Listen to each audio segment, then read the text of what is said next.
Hello friends, कैसे हैं आप सब। आई होप आप लोग बहुत अच्छे होंगे और बहुत अच्छी तरीके से अपना वर्क कर पा रहे होंगे। अभी तक हमने जो कुछ लास्ट स्टोरीज़ पोस्ट की हैं, आई होप आप लोगों को वो स्टोरीज़ पसंद भी आ रही होंगी और आप लोग उन्हें शेयर भी कर रहे होंगे ताकि दूसरे लोगों के लाइफ में भी कोई चेंज हो सके। आज वापस हैं हम एक ऐसी ही इंस्पिरेशनल स्टोरी के साथ। आई होप आप लोगों को ये स्टोरी पसंद आएगी। चलिए शुरू करते हैं आज का वीडियो। और आज की जो स्टोरी है उसका एक थीम बताना चाहता हूँ मैं, वो है पॉजिटिव एटीट्यूड। कहानी है जापान में रह रहे एक छोटे से बच्चे की।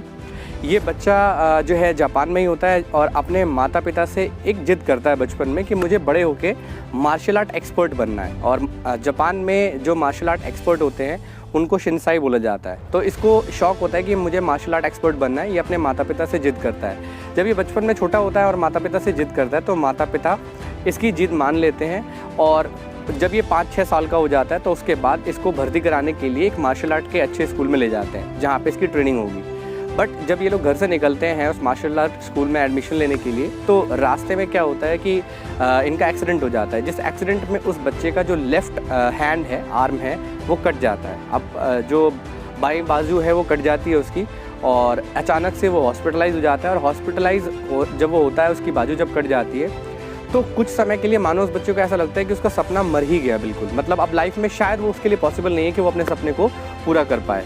और जब वो हॉस्पिटलाइज होता है और जब धीरे धीरे करके वो ठीक हो रहा होता है, उस दौरान उसको मन में ये ख्याल आता है कि नहीं, मैं अपना जो सपना है उसे नहीं छोड़ सकता हूँ। मेरा सपना है कि मार्शल आर्ट एक्सपर्ट बनूँ, मार्शल आर्ट को एक अलग लेवल पर लेके जाऊँ। वो चीज़ें मैं नहीं छोड़ सकता। बेशक मेरी बाईं बाजू कट गई है लेकिन मैं फिर भी हार मानूंगा नहीं। ये सोच के जैसे जैसे उसका घाव भरता जाता है, उसका ये जो स्पिरिट है वो और बढ़ता जाता है। और ठीक होने के बाद वो अपने माता पिता से फिर जिद करता है और बोलता है कि मम्मी पापा मुझे ले चलिए उस स्कूल में जहाँ पे मुझे ये ट्रेनिंग मिलेगी और मैं अपनी लाइफ का जो सपना है, मैं अपनी लाइफ का जो ड्रीम है वो पूरा करना चाहता हूँ।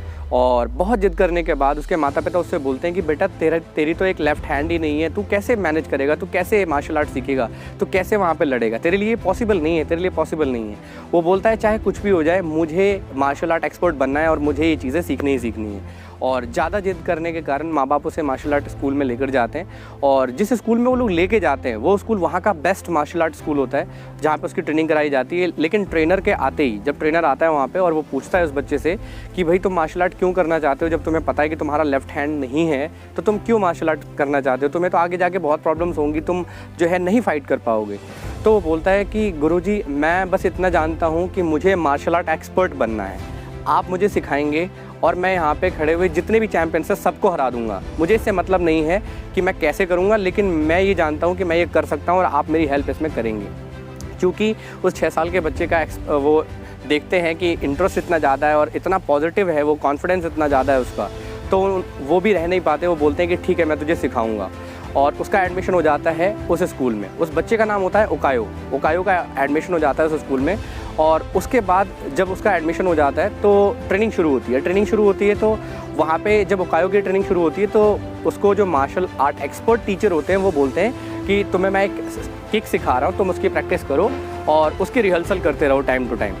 अब वो रिहर्सल करना शुरू कर देता है, लेकिन 1 महीने, 2 महीने, 3 महीने, 4 महीने जब वो रिहर्सल कर रहा होता है उस किक की, उसके बाद वो एक चीज़ गौर करता है कि उसके जो मार्शल आर्ट एक्सपर्ट टीचर होते हैं वो सारे बच्चों को कुछ अलग मूव सिखा रहे हैं और उसको कुछ अलग मूव सिखा रहे हैं। तो ये चीज़ देख के उसे थोड़ा सा अजीब लगता है और वो 6 महीने के बाद जाकर पूछता है अपने उस गुरु से कि सर मैंने एक बात गौर की है कि आप मुझे कुछ और सिखा रहे हैं और इन लोगों को कुछ और सिखा रहे हैं।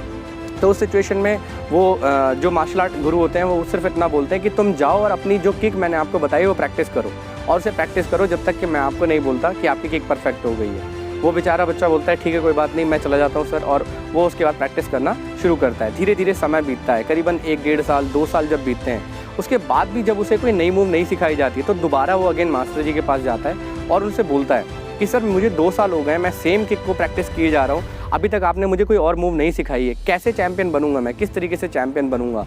तो उसके लिए वो पॉसिबल नहीं होता है। अब वहाँ पे वो ये जब बात बोलता है तो मार्शल आर्ट गुरु जो होते हैं वो ये बोलते हैं कि तुम मुझे बस एक बार बताओ कि तुम्हें मुझ पे भरोसा है या नहीं है। वो बोलता है कि आप पे मुझे पूरा भरोसा है, तो अगर तुम्हें मुझ पे भरोसा है तो जितना मैं तुम्हें कह रहा हूँ तुम उतना ही करो, और अगर भरोसा नहीं है तो तुम स्कूल से चले जाओ, मैं तुम्हें नहीं सिखाऊंगा। जब ऐसा कहते हैं मार्शल आर्ट गुरु तो उस सिचुएशन में वो बच्चा समझ जाता है कि जाहिर सी बात है मुझे और अभी कुछ सीखना बाकी रह गया है, इसीलिए ये कह रहे हैं। वो जाके अपनी उसी किक की प्रैक्टिस करनी शुरू कर देता है।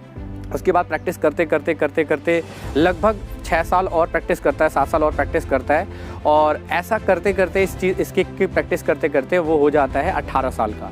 और वहाँ पे उस स्कूल में एक प्रथा होती है, उस स्कूल में एक प्रथा होती है कि 18 साल के बाद एक चैम्पियनशिप ऑर्गेनाइज होती है, और उस चैम्पियनशिप में एक से एक मार्शल आर्ट एक्सपर्ट जो है वो भाग लेते हैं, और जो मार्शल आर्ट एक्सपर्ट जो भाग लेता है उसमें जो जीत जाता है उसको शिनसाई की उपाधि दी जाती है। तो उस सिचुएशन में जब अनाउंस हो रहा होता है वो इवेंट, तो उसके लिए थोड़ा सा ये अजीब होता है, क्योंकि वो ये सोच रहा होता है कि मुझे तो कुछ आता ही नहीं, अगर मैं पार्ट लूँगा तो पार्ट तो मैं भी ले रहा हूँ, लेकिन मैं क्या कर पाऊँगा उस इवेंट में।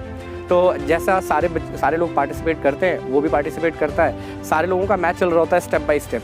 अब जब उसकी बारी आती है और उसका मैच शुरू होता है, उस दौरान क्या होता है कि जब वो मैच स्टार्ट करता है, जब उसका पहला राउंड होता है, तो पहले राउंड में जिस पर्सन के साथ उसका मैच होता है, जो उसका अपोनेंट होता है, वो उसके साथ लड़ना शुरू करता है, मार्शल आर्ट का वो गेम शुरू होता है। और उसके बाद जैसे ही वो पर्सन इस पर अटैक करने की कोशिश करता है, ये डिफेंसिव होके अपनी किक चलाता है, और वो जो किक चलाता है, जैसे ही वो किक लगती है तो पर्सन हो जाता है नॉकआउट, मतलब वो उस सिचुएशन में गेम से ओवर हो जाता है। उसके बाद उसे भी आश्चर्य लगता है कि मुझे तो कुछ आता ही नहीं है, मैं क्या करूँगा, मेरे पास तो कोई मूव्स भी नहीं है ऐसी, मैंने तो कोई टेक्निक भी नहीं सीखी।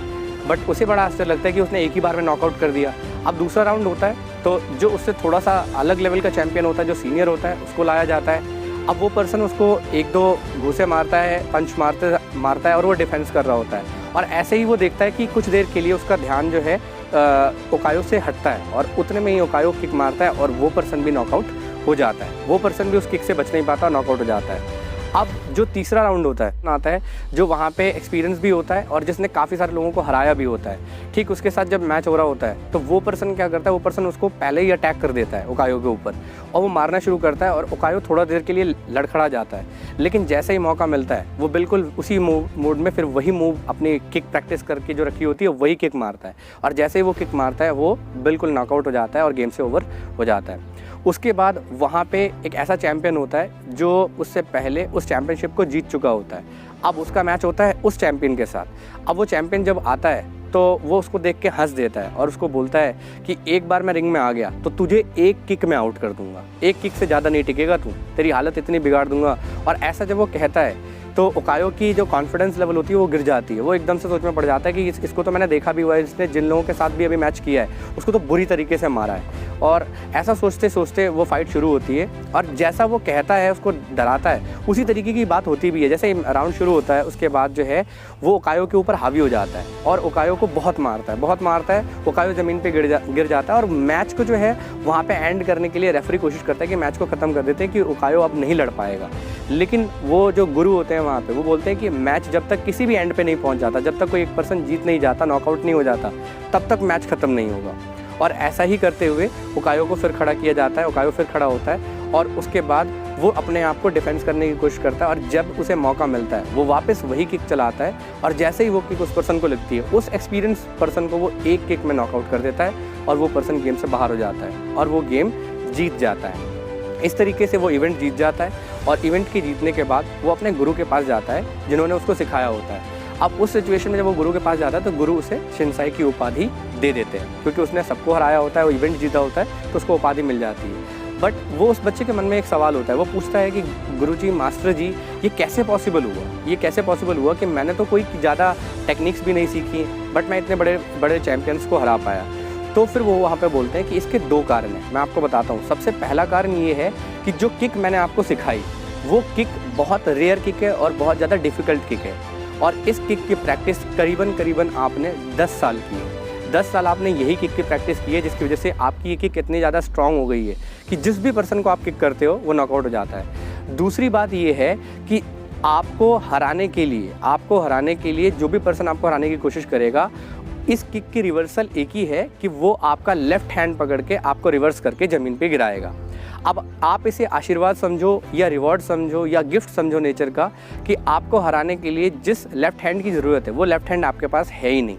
तो ये मुझे पहले दिन से ही पता था कि अगर आपने ये किक सीख ली, तो तुम्हें कोई भी मार्शल आर्टिस्ट हरा नहीं पाएगा, क्योंकि इस किक की रिवर्सल करने के लिए तुम्हारी लेफ्ट हैंड की ज़रूरत है और तुम्हारा लेफ्ट हैंड है नहीं, इसीलिए इस किक के साथ तुम्हें कोई हरा नहीं सकता। जब वो ये बात कहता है तब उसे ये रियलाइज़ होता है कि इस वजह से मैं जीता।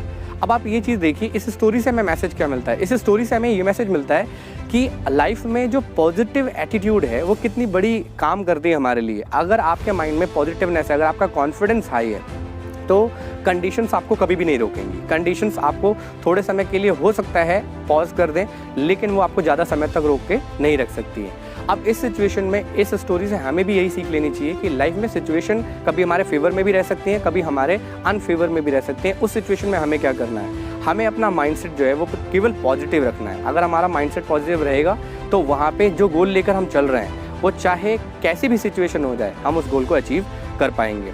आई होप इस स्टोरी से जो मैसेज मैं आपको देना चाहता हूँ वो आपको मिला होगा। एक और मैसेज है जो मैं आपको बताना चाहूँगा, हमारी लाइफ में गुरु का बहुत बड़ा महत्व है। अगर उसे वो मास्टर जी नहीं मिलते या उसे वो नहीं सिखाते तो शायद वो इस लेवल का चैम्पियन नहीं बन सकता। इसीलिए हमारी लाइफ में जो हमारा टीचर है, जो हमारा मेंटोर है, उसकी बहुत बड़ी अहमियत है। आई होप आप लोगों को ये स्टोरी पसंद आई होगी। अगर आपको स्टोरीज़ पसंद आ रही हैं तो आप लाइक करके हमें अप्रिशिएट कर सकते हैं, कमेंट में अपना फीडबैक दे सकते हैं। इसके अलावा जो चैनल है उसको सब्सक्राइब कर लीजिए। अगर आपने बेल आइकन नहीं दबाया है तो बेल आइकन को याद रख के दबाइए, क्योंकि हमारी लेटेस्ट स्टोरीज़ आप तक तभी पहुंचेंगी जब आप बेल आइकन को प्रेस करेंगे। तो अगर आपने चैनल सब्सक्राइब नहीं किया तो सबसे पहले चैनल सब्सक्राइब करिए, ताकि हमसे कनेक्ट हो सके और हमारी जो लेटेस्ट स्टोरीज़ हैं या जो भी वीडियोज़ हम अपलोड करेंगे वो आप तक सबसे पहले पहुँचे। आई होप आप लोगों को स्टोरी पसंद आई होगी। अगर स्टोरी पसंद आई है तो आप लोग इसी तरीके से चैनल पर बने रहिए, आगे भी हम बहुत इंटरेस्टिंग वीडियो लेके आने वाले हैं। Thank you so much, thank you for watching.